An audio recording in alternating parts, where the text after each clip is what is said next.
Assalamu alaikum students. I hope everybody can hear me.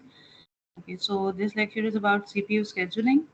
CPU scheduling मैंने काफ़ी sections में शुरू करवा दी थी, but to keep everybody on the same page, मैं थोड़ा सा पीछे start करूँगी. So in order to provide or fulfill services और task, हमने CPU को task assign करने होते हैं. And we have to make sure कि वो जो resources हैं वो मिनिमम रिसोर्सेज के साथ मैक्सिमम टास्क जो हैं वो स्केड्यूल हो जाएं. सीपीयू स्केड्यूलिंग में आपके पास थ्रूपुट का कॉन्सेप्ट आता है. Throughput is the number of processes that complete their execution पर टाइम यूनिट. सो थ्रूपुट में ना सारे प्रोसेसेस होते हैं जो कि प्रोसेसर में जाते हैं फॉर एग्जीक्यूशन. और क्योंकि आपके पास सीपीयू का क्वांटम टाइम होता है, वो एक क्राइटेरिया होता है, उसको आपको देखना होता है. फिर उसके अलावा जो भी आप स्केजुलिंग एल्गोरिदम फॉलो कर रहे हैं, for example first come first serve कर रहे हैं, राउंड रॉबिन कर रहे हैं, शॉर्टेस्ट जॉब फर्स्ट कर रहे हैं, ये सारी चीज़ें डिले पैदा करती हैं ओवरऑल सीपीयू की स्केजुलिंग में. सो थ्रूपुट क्या है? जितने नंबर ऑफ प्रोसेसेस हैं जिन्होंने जो कंप्लीट होना है इन प्रोसेस है उसको थ्रूपुट कहते हैं. ज़रूरी नहीं है सारे processes at a particular time run हो जाएं, ठीक है, they can be delays. Then we have turn around time. Amount of time to execute a particular process, उसको हम टर्न अराउंड टाइम कहते हैं. इसका एक फॉर्मूला भी होता है, वो नेक्स्ट स्लाइड में आपको बताऊंगी. Then we have waiting time, the amount of time a process has been waiting in the ready queue. Then we have response time, the amount of time it takes from when a request was submitted until the first response is produced.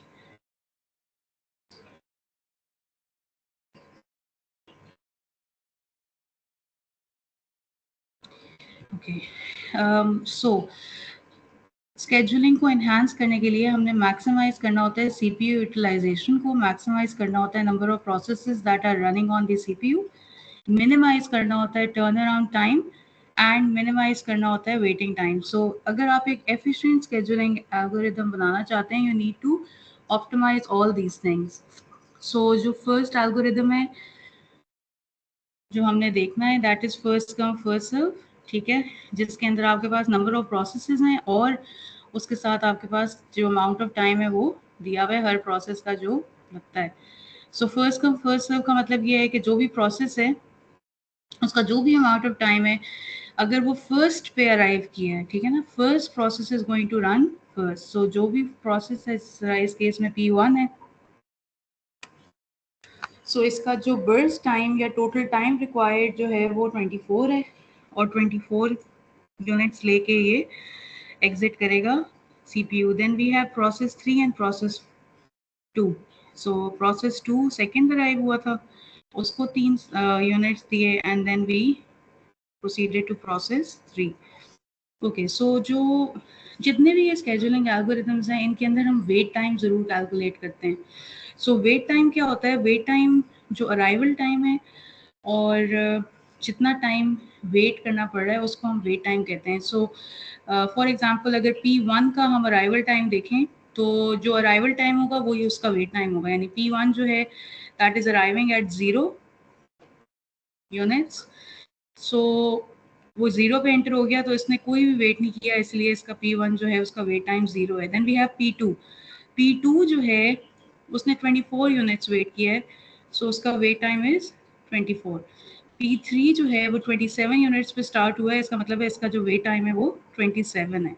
सो हम average wait time calculate करेंगे जो कि है 0 + 24 + 27 divided by 3, जो कि in this case is 17. इसी तरह अगर हम फर्स्ट कम फर्स्ट सर्व में अगर आपके पास प्रोसेसेस इस ऑर्डर में आ रहे हैं, मतलब आपके पास P2 पहले आ रहा है, फिर P3 आ रहा है, फिर P1 आ रहा है. सो P2 को आपने सबसे पहले CPU में स्केड्यूल करना है और P2 in our case P2 जो है वो 3 टाइम यूनिट्स लेता था. P2 को आपने स्केड्यूल किया, 0 पे आया वो और फर्स्ट 3 यूनिट्स उसने ले लिए. फिर P3 आया, उसने नेक्स्ट 3 यूनिट्स ले लिए. फिर आपके पास P1 आ गया, दैट टुक 24 यूनिट्स। ओके, तो अगर आप यहाँ पे देखें तो आपके पास फर्स्ट जो ऑर्डर था उसके अंदर जो वेटिंग टाइम थे वो डिफरेंट थे। यहाँ पे P1 का वेटिंग टाइम 0 है, P2 का 24 है, P3 का 27 है। तो एवरेज वेट टाइम जो है इन तीनों को हम ऐड करके डिवाइडेड बाय 3 करेंगे। But in the next scenario आपके पास जो P1 है, P2 है, P3 है, उन सब के वेट टाइम्स डिफरेंट हो गए हैं। P1 का 6 है, P2 का 0 है, P3 का 3 है। So overall average wait time जो है that has been reduced from 17 to 3। So first come first serve में आपके पास एक इशू ये होता है कि अगर एक लॉन्गर प्रोसेस पहले आ जाए तो आपके पास जो वेट टाइम होता है वो इंक्रीज कर जाता है, and that is not a good thing. हमने सीपीयू की बेस्ट यूटिलाइजेशन जो है वो करनी होती है। Okay, then we have a concept related to convoy effect. Convoy effect क्या है कि short process behind a longer process. So short process behind longer process से जो हमारे वेट टाइम्स होते हैं ना वो कम हो जाते हैं, ठीक है, and that is not a bad thing, क्योंकि आपका एवरेज वेट टाइम जितना कम होगा उतनी ज़्यादा प्रोसेसेस जो हैं वो एक प्रोसेसर के अंदर प्लेस किए जा सकते हैं। Then we have shortest job for scheduling, जिसके अंदर आपके पास द कॉन्सेप्ट है कि आपके पास जितने भी प्रोसेसेस हैं उनमें से जब सबसे छोटी जॉब या सबसे छोटा टास्क सबसे पहले रन हो।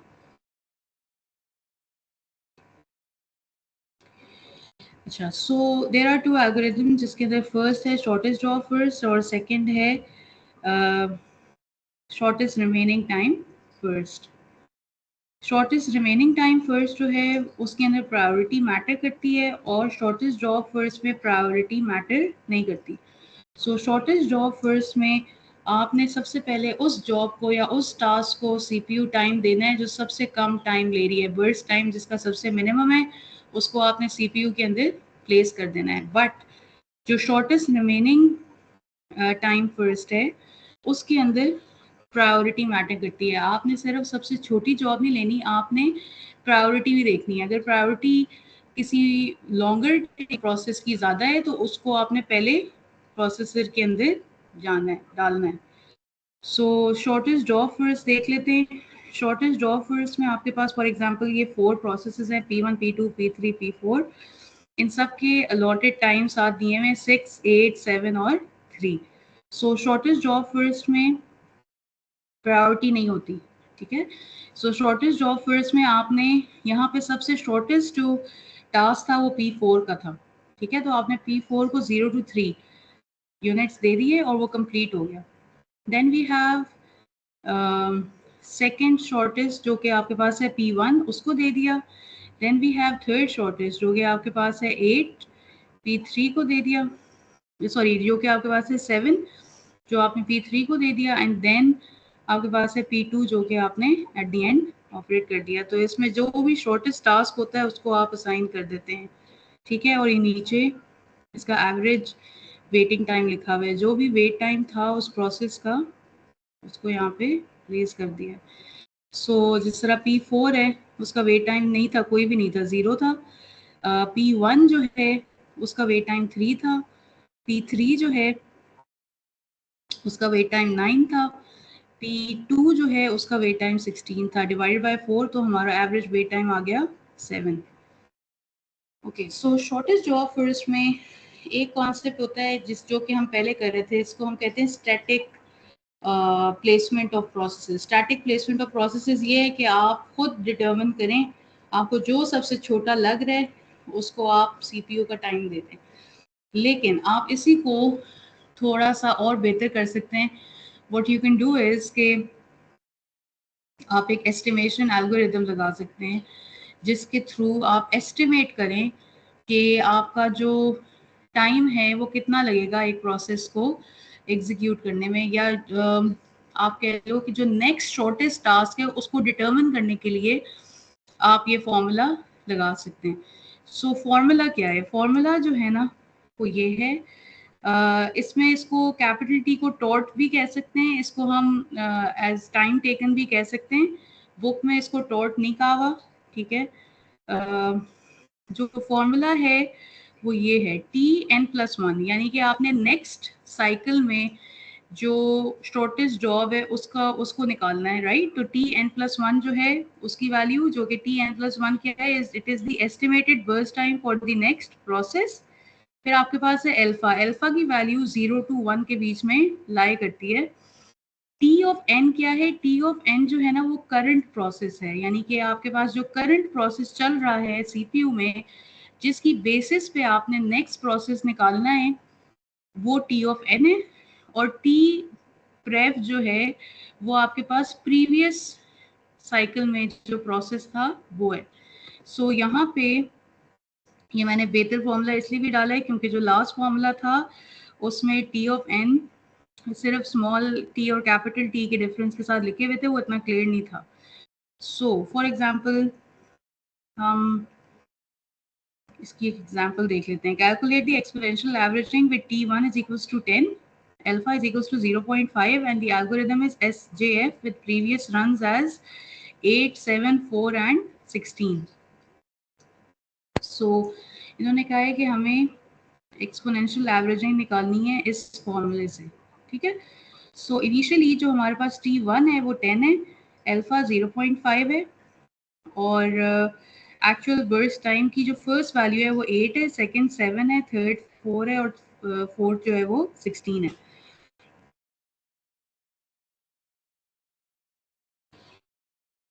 ओके, सो अच्छा, यहाँ पे आप कैलकुलेट क्या कर रहे हो, आप Tn+1 कैलकुलेट कर रहे हो, यानी कि इन आर केस आपके पास जो इनिशियल T1 जो है वो 10 दिया हुआ है, ठीक है। T1 जो है वो क्या है, T ऑफ n, ठीक है। T ऑफ n को T1 इन्होंने लिया है, और T प्रीवियस कौन सा होगा, यहाँ पे T प्रीवियस की एक वैल्यू 8 है, एक 7 है, एक 4 है और एक 16 है। सो और अल्फा 0.5 है। सो आपने T2 कैलकुलेट कर लिया, T2 is equal to 0.5 into 10 plus 1 minus 0.5 into 8। तो टोटल जो फर्स्ट बर्स्ट जो आपकी 8 की वैल्यू थी, यहाँ पे जो 8, 7, 4, 16 था, इसमें से 8 की वैल्यू पे आपके पास जो नेक्स्ट बर्स्ट या नेक्स्ट प्रोसेस टाइम लगेगा वो एस्टिमेटेड है 9। इसी तरह सेकेंड बर्स्ट में एक्चुअल वैल्यू है 7, ठीक है। सो 0.5, ओके। सो ये हमने निकाली 8, 7, 4 और 16। सो 8 की वैल्यू आपके पास फर्स्ट आई थी, ठीक है ना। आपने T1 की वैल्यू जो थी वो सॉरी T प्रीवियस की वैल्यू जो थी वो आपने 8 की ली थी, ठीक है। सो T1 जो था वो आपके पास 10 था। अच्छा, अब आपके पास T3 आप कैलकुलेट करें, और जो आपका पहले T1 था, इधर आपके पास आ गया T2। T2 हमने पहले कैलकुलेट कर लिया है जो कि है 9, ठीक है।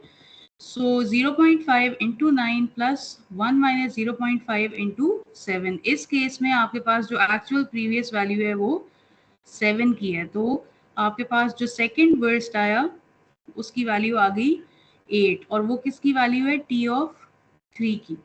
अच्छा, अब T ऑफ 4 में यही 8 की वैल्यू को आपने यूज करना है, 0.5 into 8 plus 1 minus 0.5। Actual value जो प्रीवियस है वो 4 है, उस केस में T ऑफ 4 आपके पास आ गया 6, और 4 बर्स्ट में आपका जो एक्चुअल वैल्यू है वो 16 है। T5 क्या है, T5 के लिए आप प्रीवियस 6 की वैल्यू यूज करेंगे, 0.5 इंटू 6 प्लस 1 माइनस 0.5 इंटू 16। तो टोटल जो आपके पास average exponential averaging using formula जो आपने निकाली है इन सारे बर्स्ट टाइम में, वो लास्ट वैल्यू है 11, ठीक है।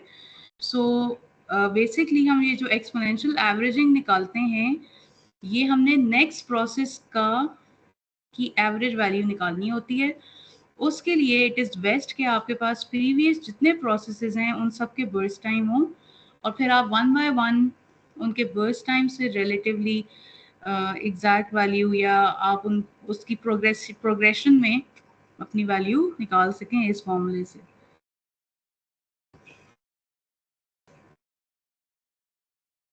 ओके, सो यहाँ पे एक एग्जांपल दी हुई है कि अगर आपके पास सीपीयू बर्स्ट में ये वैल्यूज़ हैं 6 4 6 4 13 13 और ऑनवर्ड्स, ठीक है, और आपके पास आपने जो गेस की है वैल्यू फॉर्मूले से, उसमें आपने ये सारी वैल्यूज़ जो हैं वो डाली हैं, ठीक है, ये इसी तरह निकली हैं जिस तरह ये फॉर्मूला दिया हुआ था।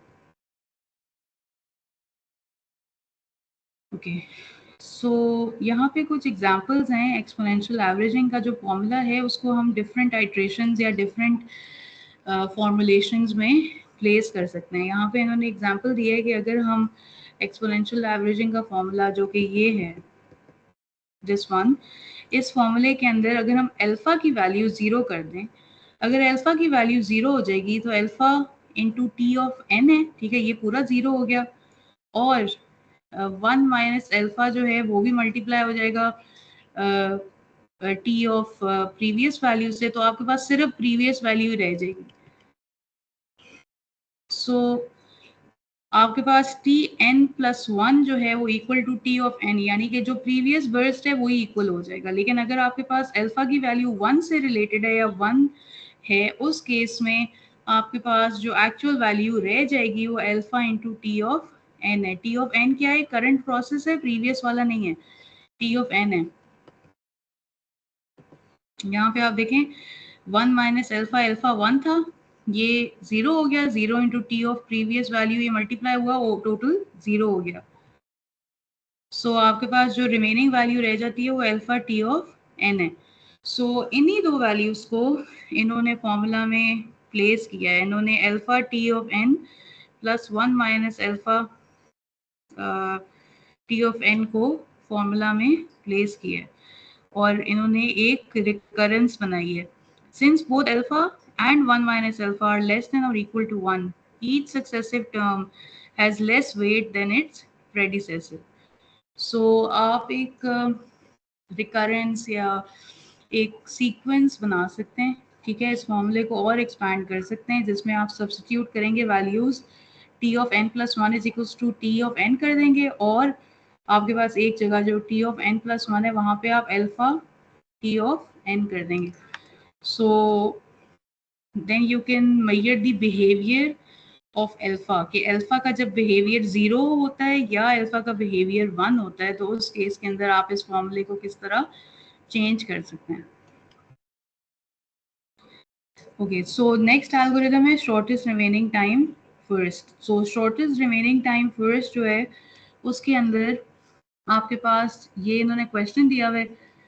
अच्छा, ये मैंने पहले बताया था कि जो शॉर्टेस्ट टाइम फर्स्ट है, ठीक है, शॉर्टेस्ट टाइम फर्स्ट में यहाँ पे प्रायोरिटी नहीं दी हुई थी, ठीक है। शॉर्टेस्ट रिमेनिंग टाइम फर्स्ट में सॉरी प्रायोरिटी नहीं दी हुई थी, या अराइवल टाइम भी नहीं दिया हुआ था। तो शॉर्टेस्ट रिमेनिंग टाइम फर्स्ट में ना प्रायोरिटी होती है कि आपके पास एक स्टार्ट पॉइंट जरूर दिया हुआ होता है। ओके, सो शॉर्टेस्ट रिमेनिंग टाइम फर्स्ट में फॉर एग्जांपल अगर आपके पास P1 जो है वो 0 पे आ रहा है, ठीक है, और उसका बर्स्ट टाइम है 8, ठीक।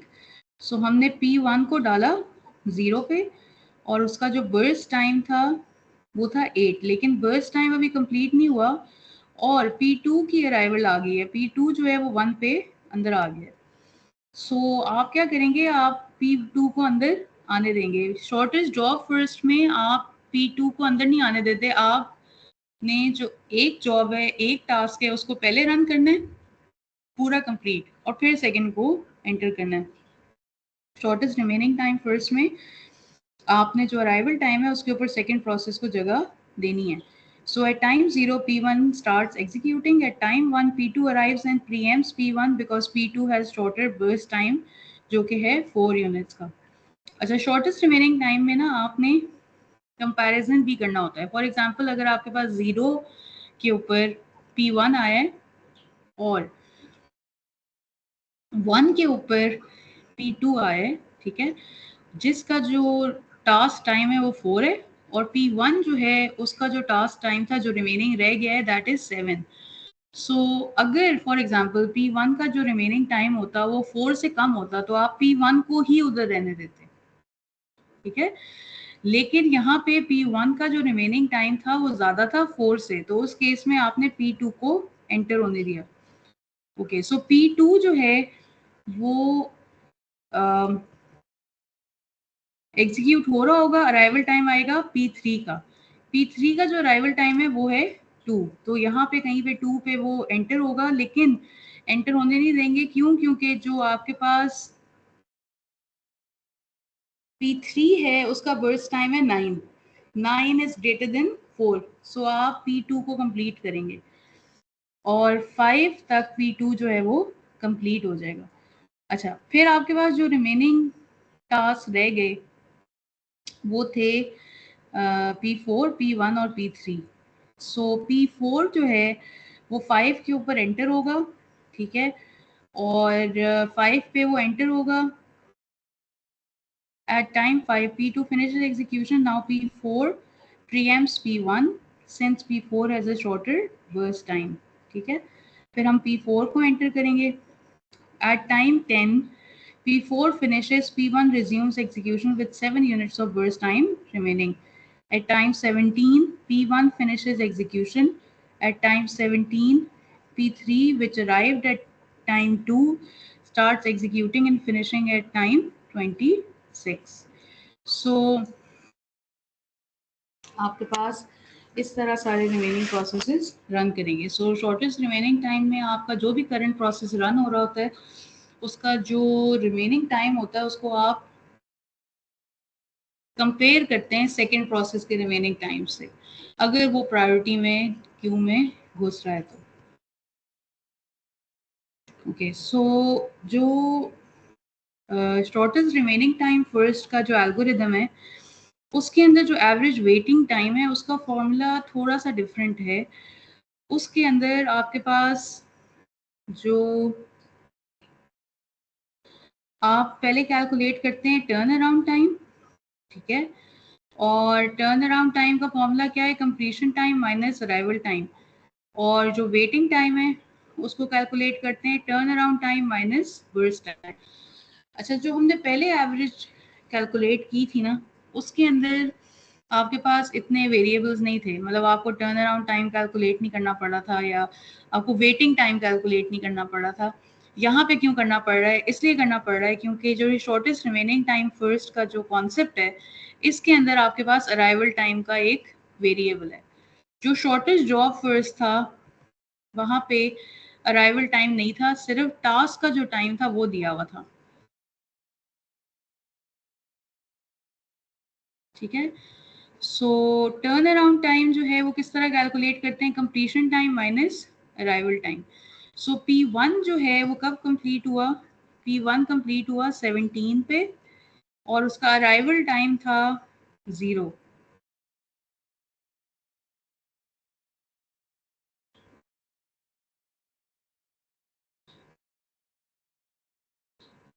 ठीक है, तो टोटल जो कंप्लीशन जो आपका टर्न अराउंड टाइम है वो 17 ही रहा। इसी तरह बाकी प्रोसेस का भी आपने इसी फॉर्मूले से टर्न अराउंड टाइम जो है वो कैलकुलेट किया है। अच्छा, वेटिंग टाइम क्या है? Turn around time minus burst time. सो टर्न अराउंड टाइम जो है फॉर एग्जांपल P1 के केस में ही देख लेते हैं, आपके पास टर्न अराउंड टाइम है 17 और बर्स्ट टाइम आपके पास है 8, तो आपका जो वेटिंग टाइम है वो निकलेगा 9। सो इन्होंने वेटिंग टाइम कैलकुलेट किया है सारे प्रोसेसेस के लिए और एवरेज वेटिंग टाइम जो है उसका फॉर्मूला लगाया है जिसके अंदर सारे प्रोसेसेस का एवरेज वेट टाइम ऐड होता है डिवाइडेड बाय 4 और फिर आपकी वैल्यू निकलती है। Okay, so then we have, अगर हम सिंपल डिफरेंस देखें शॉर्टेस्ट जॉब फर्स्ट में और शॉर्टेस्ट रिमेनिंग टाइम फर्स्ट में, तो जो मेन डिफरेंस है वो प्रीएम्पशन और नॉन प्रीएम्पशन का है, जिसके अंदर जो शॉर्टेस्ट रिमेनिंग टाइम फर्स्ट है उसके अंदर आपके पास प्रायोरिटी मैटर करती है। This means that shorter jobs are executed sooner in shortest remaining time first, which often reduces their waiting time compared to SJF, where they might wait for longer jobs to finish first. Non pre-emptive nature जो SJF की है उसके अंदर क्या है? Once a process starts, it cannot be interrupted even if a shorter job arrives later. So जो shortest remaining time first है और शॉर्टेस्ट जॉब फर्स्ट है, दोनों में डिफरेंस प्रायोरिटी या अराइवल टाइम का है। जो आपके पास शॉर्टेस्ट जॉब फर्स्ट है उसमें अराइवल टाइम या प्रायोरिटी का कोई कॉन्सेप्ट नहीं है। इन्होंने एक और एग्जांपल दिया है शॉर्टेस्ट रिमेनिंग टाइम फर्स्ट की, जिसके अंदर इन्होंने ये बताया कि आपके पास 4 प्रोसेसेस हैं, उनके अराइवल टाइम्स हैं और उनको आपने उसका एक गैंट चार्ट बनाया है। सो फॉर एग्जांपल 0 पे P1 आता है। जब P1 आ गया उसका बर्स्ट टाइम हो गया 1 यूनिट इसको दे दिया। 1 यूनिट देने के बाद P2 एंटर हुआ क्योंकि उसकी अराइवल टाइम हो गया था 1 पे। P1 को छोड़ दिया, क्यों? क्योंकि P2 का जो टाइम रिक्वायर्ड था वो कम था, ठीक है। फिर हमने P2 को स्लॉट दे दिया, फिर P4 को, फिर वापस P1 को और P3 को। और एवरेज वेटिंग टाइम जो यहाँ पे निकाला है ये बिल्कुल उसी तरह जो यहाँ पे दिया हुआ है, turn around time minus burst time. So for example P1 जो है वो कब कंप्लीट होता था? 17 यूनिट्स में कंप्लीट होता था। 17 माइनस जो आपका बर्स्ट टाइम है,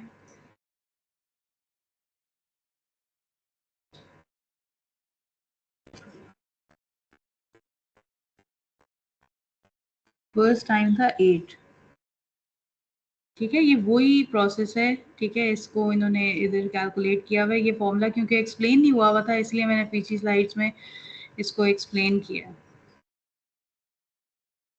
okay, then we have round robin. Round robin क्या है? राउंड रॉबिन काइंड ऑफ उसी तरह की स्केड्यूलिंग है जो कि हम लोग मिड से पहले तक मैंने आपको क्लास में कराई थी। अच्छा, अभी जो शॉर्टेस्ट जॉब फर्स्ट और शॉर्टेस्ट रिमेनिंग टाइम फर्स्ट था ना, उसके अंदर सीपीयू का अपना टाइम स्लाइस नहीं था, यानी कि सीपीयू का अपना टाइम क्वांटम नहीं था। ये नहीं दिया हुआ था कि सीपीयू जो है ना वो इतने टाइम जो है वो इस प्रोसेस को देगा ही देगा। That was not a factor. So round robin में दैट इज अ फैक्टर। यहाँ पे कॉन्सेप्ट क्या है कि आपके पास जो भी प्रोसेस आता है उस प्रोसेस को आपने टाइम देना है, लेकिन उतना टाइम देना है जितना सीपीयू का टाइम स्लाइस है, ठीक है। फॉर एग्जाम्पल अगर सीपीयू का टाइम स्लाइस 2 है और प्रोसेस 1 जो है उसका बर्स्ट टाइम 8 है, तो आप उसको 2 का टाइम पहले देंगे P1 को, फिर आप P2 को 2 का टाइम देंगे, फिर P3 को देंगे, फिर वापस P1 को टाइम देंगे।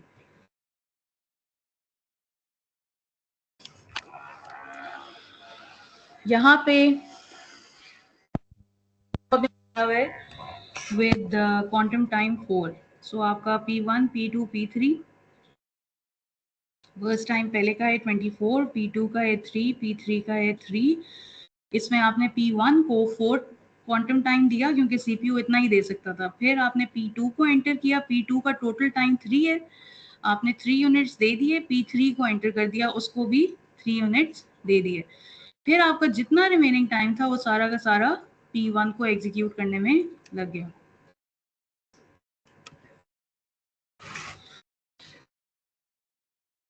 ओके, सो राउंड रॉबिन जो एग्जांपल है, राउंड रॉबिन की जो एग्जांपल है उसके अंदर आपके पास ये 4 प्रोसेसेस हैं, ठीक है। उसके अंदर फॉर एग्जांपल यहाँ पे अराइवल टाइम दिया हुआ है 0, 1, 2 और 3, और आपके बर्स्ट टाइम दिए हुए हैं 5, 4, 2 और 1। सो फॉर एग्जांपल आपका क्वांटम टाइम है 2, तो इसको हम प्लेस करते हैं राउंड रॉबिन में। P1 जो है वो एंटर होगा 0 पे, और P1 को सिर्फ आपने 2 यूनिट्स का क्वांटम टाइम देना है। P1 को आपने चलाया 2 टाइम्स, फिर आपने P2 को भी 2 क्वांटम टाइम दिया, फिर P3 को भी आपने 2 क्वांटम टाइम दिया। P4 जो था वो था ही 1 यूनिट का, ठीक है, तो आपने उसको सिर्फ 1 यूनिट दिया और 7 पे उसको एग्जिट कर दिया। फिर आपके पास जो 2 टास्क रह गए वो थे P1 और P2। सो फिर आपने P1 को टाइम दिया, फिर P2 को टाइम दिया, फिर वापस P1 को टाइम दिया। Okay, then we have time quantum and context switch. Context switch जो है ना वो आपको पहले भी बताया था। Context switch जो है वो क्या होता है, बेसिकली जब आपका एक करंट प्रोसेस रन कर रहा होता है, उस प्रोसेस को जब आप उसकी स्टेट चेंज करते हैं, फॉर एग्जांपल प्रोसेस 0 रन कर रहा है और आपने प्रोसेस 1 को CPU का टाइम देना है, जिसके अंदर P0 की स्टेट जो है वो वेटिंग में चली जाएगी और P1 की स्टेट जो है वो रनिंग में आ जाएगी। इसको हम कहते हैं context switch. So time quantum और कॉन्टेक्स्ट स्विच का आपस में क्या रिलेशन है? Time quantum determines how long a process can run before it is preempted, ठीक है, या उसको होल्ड कर दिया जाए, कब तक उसको CPU टाइम देना है। कॉन्टेक्स्ट स्विच क्या है? The mechanism of switching between processes introducing overhead and affecting performance, इसको हम कॉन्टेक्स्ट स्विच कहते हैं। In a round-robin scheduling algorithm, when the process time quantum expires, the operating system performs a context switch to move the current process out of the CPU and load the next process in the queue. This cycle repeats, allowing each process a fair opportunity to execute for the duration of the time quantum. So, for example, ये image अगर आप देख रहे हैं, एक ये जो white बार है, ठीक है, इसके अंदर प्रोसेस टाइम है 10, ठीक है, और आपने 10 का टाइम पूरे सीपीयू का जो क्वांटम टाइम है वो दे दिया उसको, ठीक है ना, यानी कि आपका कोई भी कॉन्टेक्स्ट स्विच नहीं हुआ, आपने पूरा प्रोसेस सीपीयू में रन कर दिया और कॉन्टेक्स्ट स्विच जो है वो नहीं परफॉर्म हुआ।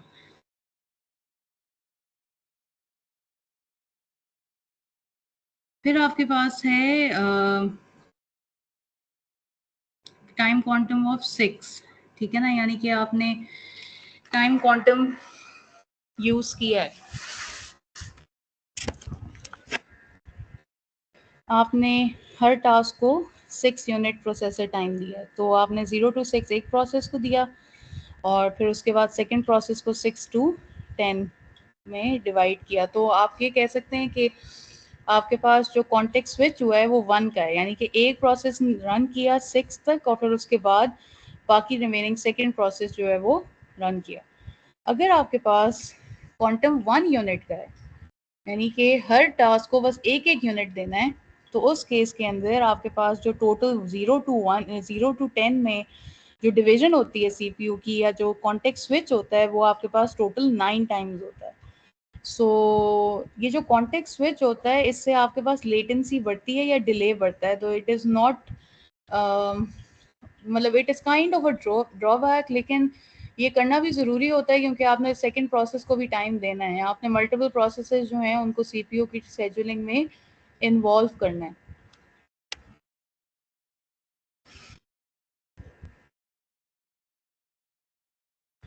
ओके, सो अभी हमने 3 एल्गोरिथम्स देखे हैं जिसके अंदर आपके पास शॉर्टेस्ट जॉब फर्स्ट है, शॉर्टेस्ट रिमेनिंग टाइम फर्स्ट है, शॉर्टेस्ट जॉब फर्स्ट है, शॉर्टेस्ट रिमेनिंग टाइम फर्स्ट है,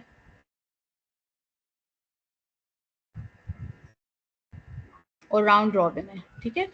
अच्छा, अब आप उन्हीं एल्गोरिथम्स के साथ प्रायोरिटी भी ऐड कर सकते हैं। जब आप प्रायोरिटी ऐड करते हैं तो प्रीएम्प्टिव हो जाता है प्रोसेस, ठीक है। The CPU is allocated to a process with the highest priority, इसको हम प्रीएम्प्टिव या नॉन प्रीएम्प्टिव भी कहते हैं। नॉन प्रीएम्प्टिव जब प्रायोरिटी नहीं दी हुई होती और प्रीएम्प्टिव जब आपने प्रायोरिटी दी हुई होती है। सो अगर शॉर्टेस्ट जॉब फर्स्ट में आपको प्रायोरिटी साथ मेंशन की हुई है तो आपने प्रायोरिटी के साथ ही उसको स्केड्यूल करना है। सो एक एग्जांपल देखते हैं शॉर्टेस्ट जॉब फर्स्ट की प्रायोरिटी स्केड्यूलिंग के साथ। सो आपके पास शॉर्टेस्ट जॉब जो है वो अगर हम देखें तो P2 है, ठीक है, और इसकी जो प्रायोरिटी है वो 1 है, ठीक है। सो प्रायोरिटी 1 का मतलब सॉरी प्रायोरिटी इसकी 1 है और इसका जो बर्स्ट टाइम है वो भी 1 है। सो आपने क्या देखना है, आपने प्रायोरिटी पे उसको सबसे पहले रन करना है। आपने P2 को ले लिया 0 पे और 1 टाइम क्वांटम में उसको रन कर दिया, ठीक है। फिर आपके रिमेनिंग टास्क रह गए P1, P3, P4 और P5, जिसमें जो प्रायोरिटी सबसे कम है वो है P5 की। तो आपने P5 को एंटर कर दिया और P5 को 1 to 6 सारे क्वांटम दे दिए, 1 to 6 तक टोटल 5 बर्स्ट टाइम दे दिया। देन फिर आपके पास प्रायोरिटी कम किसकी है, आपके पास जो सेकंड जो प्रायोरिटी कम है वो है P1 की। सो P1 को आपने दे दिया फिर आपने जो आपके रिमेनिंग दो रह गए थे P3 और P4 उनको टाइम असाइन कर दिया। सो शॉर्टेस्ट ड्रॉ फर्स्ट के साथ हम प्रायोरिटी भी लगा सकते हैं। सो इस एल्गोरिथम को हम ये भी कह सकते हैं, अगर हम प्रायोरिटी के बगैर रन करते, ठीक है, सो आपके पास P2 या P4 दोनों में से कोई एक रन होता, और फिर उसके बाद आपके पास P3 रन होता, फिर आपके पास P5 रन होता, फिर P1 रन होता, ठीक है। लेकिन हमने वही शॉर्टेस्ट ड्रॉप फर्स्ट का जो एल्गोरिथम है उधर प्रायोरिटी लगा दी है, तो उस केस में अब प्रायोरिटी ज्यादा मैटर करती है, ठीक। ओके, सो ये एक एग्जांपल है priority scheduling with round robin. So round robin में क्या होता था, राउंड रॉबिन में आपके पास सीपीयू का क्वांटम टाइम भी एक फैक्टर होता है। सो सीपीयू का क्वांटम टाइम भी हमने यहाँ पे देखना है और हमने प्रायोरिटी भी देखनी है। सो यहाँ पे जो सबसे ज़्यादा हाई प्रायोरिटी प्रोसेस है वो है P4, ठीक है। तो आपने उसको 0 पे एंटर किया और फिर आपके पास जो P4 था उसको आपने 0 to 7 का टाइम दे दिया। देन जो क्वांटम टाइम है वो 2 का है, ठीक है। लेकिन आपने क्वांटम टाइम जो है ना वो P4 के ऊपर अप्लाई नहीं किया, आपने क्वांटम टाइम अप्लाई करना शुरू किया है P2 P3 पे, क्योंकि P2 और P3 का जो प्रायोरिटी है ना वो सेम है। सो क्वांटम टाइम अप्लाई हम करेंगे विद राउंड रॉबिन P2 और P3 पे। सो P4 को हम एज इट इज ही रन करेंगे। Run the process with the highest priority, process with the same priority, run round robin. So जो highest priority है उसको हमने पूरा टाइम दिया है, और जो सेम प्रायोरिटी के प्रोसेसेस हैं उनको हमने राउंड रॉबिन किया है। यानी कि आपके पास P2 जो है उसको 2 क्वांटम दिए, फिर P3 को दिए, फिर P2 को दिए, फिर P3 को दिए। इसी तरह P3 जो है उसको ख़त्म किया 20 पे। देन फिर हमारे पास रह गए P5 और P1। सो P5 जो है वो 3 बर्स्ट टाइम का है, P1 4 बर्स्ट टाइम का है, और दोनों की प्रायोरिटी सेम है। सो P5 और P1 उन दोनों को फिर हमने राउंड रॉबिन के प्रोसेसेस दे दिए। So priority scheduling with round robin में आपने स्टार्ट करना है प्रायोरिटी स्केजुअल के साथ, प्रायोरिटी प्रोसेस के साथ, उसको सारे क्वांटम देने, बट फिर उसके बाद जो सेम प्रायोरिटी वाले प्रोसेसेस हैं उनको आपने राउंड रॉबिन यानी कि जो भी आपका क्वांटम टाइम है वो देके असेस करना है। Okay, then we have multi level queues. So multi level queues क्या होती हैं? मल्टी लेवल क्यूज, जिस तरह अभी तक हम लोग जो है ना सिंगल क्यूज पढ़ रहे थे, इसकी स्टेटमेंट भी देख लेते हैं। Multi level Q scheduling is a CPU scheduling algorithm that divides the ready Q की बात हो रही है, यानी कि हमने ऑपरेटिंग सिस्टम में प्रोसेसेस के बीच में दो क्यूज पड़ी थी, एक वेटिंग क्यू थी और एक रेडी क्यू थी। ये रेडी क्यू की बात हो रही है। Multi level Q scheduling is a CPU scheduling algorithm that divides the ready Q into several separate queues, each associated with its own scheduling algorithm and priority level. This approach allows for more structured and organized way to manage processes, enabling different type of processes to be treated according to their characteristics and requirements. So, यहाँ पे एक Q की बात नहीं हो रही, यहाँ पे मल्टीपल क्यूज की बात हो रही है। और ये कौन सी क्यू है? ये रेडी क्यू है। रेडी क्यू हम लोग 2-3 रेडी क्यूज बनाते हैं जिनमें से हर रेडी क्यू की प्रायोरिटी होती है। फॉर एग्जांपल रेडी क्यू 0 जो है उसमें वो सारे प्रोसेस होंगे जो हाई प्रायोरिटी वाले होंगे। रेडी क्यू 2 जो है उसमें वो होंगे जो मीडियम वाले हैं। रेडी क्यू 3 वाले जो हैं वो होंगे जो लोएस्ट प्रायोरिटी वाले। मैं आपको सिर्फ एग्जांपल दे रही हूँ। सो मल्टीपल क्यूज जो हैं वो डिफरेंट टाइप ऑफ प्रोसेसेस जो हैं वो रन करती हैं। यहाँ पे इन्होंने जो एग्जांपल दी हुई है वो ये है कि समझें एक क्यू जो है वो इंटरैक्टिव प्रोसेस जो यूजर इंटरफेस के प्रोसेस हैं उनको रन कर रही है। एक लेयर जो है, एक क्यू जो है वो बैच प्रोसेसेस को रन कर रही है। एक क्यू जो है वो रियल टाइम प्रोसेसेस को रन कर रही है। और जो क्यूज हैं उसके अंदर हर क्यू की फिक्स प्रायोरिटी होती है। Each queue has a fix priority level. Processes in the higher priority queue are serviced before those in the lower priority queue. The scheduling algorithm for each queue can also differ, allowing more appropriate management of different process types. So यानी कि आप हर Q को एक different task assign कर सकते हैं। उस Q की अपने क्वांटम टाइम भी हो सकते हैं, उसका अपना स्केजुलिंग एल्गोरिदम भी हो सकता है। So each Q can have a different scheduling algorithm, जिसके अंदर फर्स्ट कम फर्स्ट सर्व है, राउंड रॉबिन है, शॉर्टेस्ट ड्रॉप फर्स्ट है, और उसके अंदर कोई अपना प्रोसेस भी, इंटरैक्टिव प्रोसेस रन हो रहा है। ठीक है।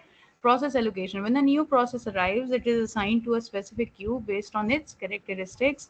Processes within each queue are managed according to the scheduling algorithm assigned to that queue. So process allocation भी आपने प्रायोरिटी के लिहाज से करनी होती है। फॉर एग्जाम्पल अगर एक प्रोसेस हाई प्रायोरिटी का है तो हाई प्रायोरिटी क्यू में प्लेस होगा। अच्छा, मल्टी लेवल क्यूज जो हैं वो इस तरह की होती हैं। ठीक है, ये प्रायोरिटी 0 की है, 1 की है, 2 की है और n की है। ठीक है। अच्छा, और सारी जो क्यूज हैं वो डिसजॉइंट है, यानी कि ऐसा नहीं है कि जो क्यू जहाँ पे प्रायोरिटी 0 है that is connected to priority 1 queue, सारी डिसजॉइंट क्यूज हैं पैरेलल में। सो हम ये भी कह सकते हैं कि जो मल्टी लेवल क्यू है उसके बीच में आपस में जो क्यूज हैं उनके बीच में कोई मूवमेंट नहीं होती, यानी ऐसा नहीं होता कि एक क्यू हाई प्रायोरिटी से प्रोसेस को लो प्रायोरिटी क्यू में मूव कर दे। मल्टी लेवल क्यू स्केड्यूलिंग जो है उसके अंदर जो क्यूज हैं वो आपस में कम्युनिकेट नहीं करती। Typically, one process is assigned to a queue, it remains there and does not move to the other queues. This is in contrast to multi-level feedback queue scheduling, जो हम इसके बाद पढ़ेंगे। मल्टी-लेवल फीडबैक क्यूज जो होती हैं वहाँ पे क्यूज के बीच में टास्क जो हैं वो कम्युनिकेट होते हैं। अच्छा, मल्टी लेवल क्यू की एग्जांपल दी हुई है। फॉर एग्जांपल आपके पास Q1 जो है वहाँ पे सारे हाई प्रायोरिटी प्रोसेसेस हैं, जैसे समझें इधर एग्जांपल दी हुई है इंटरैक्टिव प्रोसेसेस, और यहाँ पे राउंड रॉबिन लगा हुआ है। इसी तरह जो Q2 है वहाँ पे मीडियम प्रायोरिटी है जिसमें सिस्टम प्रोसेसेस हैं और उधर शॉर्टेस्ट जॉब फर्स्ट लगा हुआ है। इसी तरह Q3 जो है वहाँ पे बैच प्रोसेसेस हैं using first come first serve. ठीक है। सो अगर आपके पास प्रोसेस ए आता है जो कि इंटरैक्टिव प्रोसेस है, ठीक है, तो वो Q1 में जाएगा। अगर प्रोसेस बी आता है जो कि सिस्टम बेस्ड प्रोसेस है वो Q2 में जाएगा। अगर प्रोसेस सी आता है जो कि बैच प्रोसेस है और बैच प्रोसेस के लिए हमने लो प्रायोरिटी असाइन की है ऊपर, तो वो Q3 में जाएगा। This is just a simple example of a multi level Q. यहाँ पे हर क्यू जो है उसकी डिफरेंट प्रायोरिटी है, हर क्यू का डिफरेंट स्केजुलिंग एल्गोरिदम है। ठीक है, और हर क्यू में डिफरेंट तरह के टास्क जो हैं वो भी प्लेस किए जा सकते हैं, और हर क्यू जो है वो दूसरे से कनेक्टेड नहीं है, सारी डिसजॉइंट क्यूज हैं।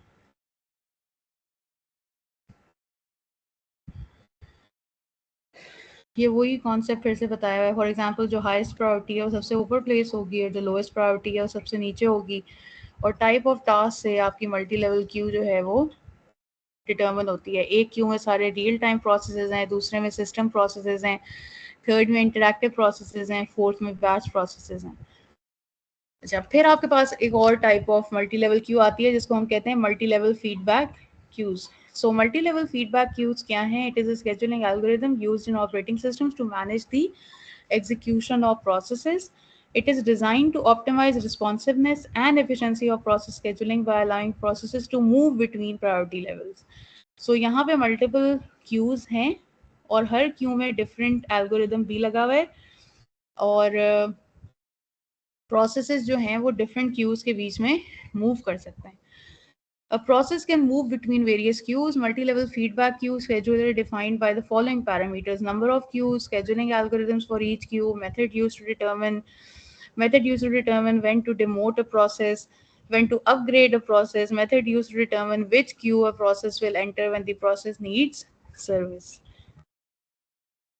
फॉर एग्जाम्पल आपके पास यहाँ पे एक एग्जाम्पल दी हुई है मल्टी लेवल फीडबैक क्यू की, जिसके अंदर Q0 जो है उसके अंदर राउंड रॉबिन लगा हुआ है और वहाँ पे जो CPU का क्वांटम टाइम है वो 8 मिली सेकेंड्स का है। Q1 जो है वहाँ पे राउंड रॉबिन लगा हुआ है और वहाँ पे जो क्वांटम टाइम है वो 16 मिली सेकेंड्स का है।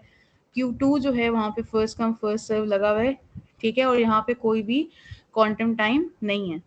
सो अगर हम देखें ये जो आपस में जो क्यूज है ना ये सारी कनेक्टेड हैं।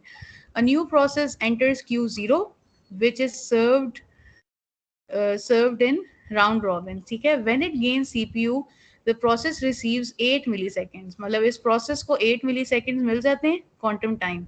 If it does not finish in 8 milliseconds the process is move to Q1। अगर उसका बर्स्ट टाइम अभी भी नहीं खत्म हो रहा तो वो Q1 में शिफ्ट हो जाएगा। At Q1 job is again serviced as served in round robin and receives 16 additional milliseconds। अगर Q0 में नहीं उसका बर्स्ट टाइम पूरा हुआ था तो वो Q1 में आएगा, और फिर उसके बाद वो लास्ट Q2 में जाएगा जहाँ पे फर्स्ट कम फर्स्ट सर्व जो है वहाँ पे मिलेगा, और यहाँ पे कोई भी क्वांटम टाइम नहीं है। So multi level feedback queues जो हैं वो आपस में कनेक्टेड होती हैं। Q0 से वो स्टार्ट होती हैं, और अगर एक क्यू में उसका वर्स्ट टाइम कंप्लीट नहीं हुआ तो उसको सेकंड क्यू में भेजते हैं और फिर उसको मूव करते रहते हैं। लेकिन जो मल्टी लेवल क्यूज थी जो इससे पहले वाली थी उसके अंदर ऐसे नहीं होता था, उसके अंदर सारी जो क्यूज थी वो डिसजॉइंट थी। Okay, that is it for today's lecture. ठीक है, हमने आज shortest job first, shortest remaining time first, round robin, priority scheduling, फिर मल्टी लेवल क्यूज और मल्टी लेवल फीडबैक क्यूज की हैं। ठीक है, अच्छा ये जो हैं सारी, इसके अंदर आपने इस लेक्चर को सुनना है। मैं इसकी डाउनलोडेड वीडियो आपके साथ अभी शॉर्टली शेयर करूंगी, और आपने और मैं सीआर के साथ एक शीट शेयर करूंगी एक्सेल की। फॉर एग्जांपल ये BSE 5B की शीट है। ठीक है, तो एक ऑनलाइन क्लास 5B की है 14 अक्टूबर को। ठीक है, आपने ये लेक्चर सुनने के बाद ये शीट जो है इसके अंदर अगर आपने लेक्चर सुन लिया है तो लिसन टू वीडियो में यस डालना है, और आपने लेक्चर से जो नोट्स बनाए हैं, मतलब for example what ever you have gathered from the lecture bullet points में यहाँ पे साथ लिखना है। ठीक है, एक और आपकी क्लास होगी इंशाल्लाह 16 अक्टूबर को, उसके लिए भी मैं आपको वीडियो दूंगी। इसी में आपने उससे भी रिलेटेड वो देना है। अच्छा, ये जो फीडबैक है इसकी बेस पे अटेंडेंस लगेगी। अटेंडेंस इस एक्सेल शीट के ऊपर मैंने लेनी है। ठीक है, और ये मैं शॉर्टली सीआर के साथ शेयर कर दूंगी। आई होप कि जो आज का लेक्चर था दैट वाज क्लियर, और जो भी क्वेश्चंस हैं यू कैन राइट देम, और टीम्स में मेरे साथ कम्युनिकेट कर लें, या आप मुझे ईमेल कर दें, या इसी एक्सेल शीट में एक और बना लें कॉलम क्वेश्चंस का, तो I can answer you in the next class. Okay, beta. Thank you for listening.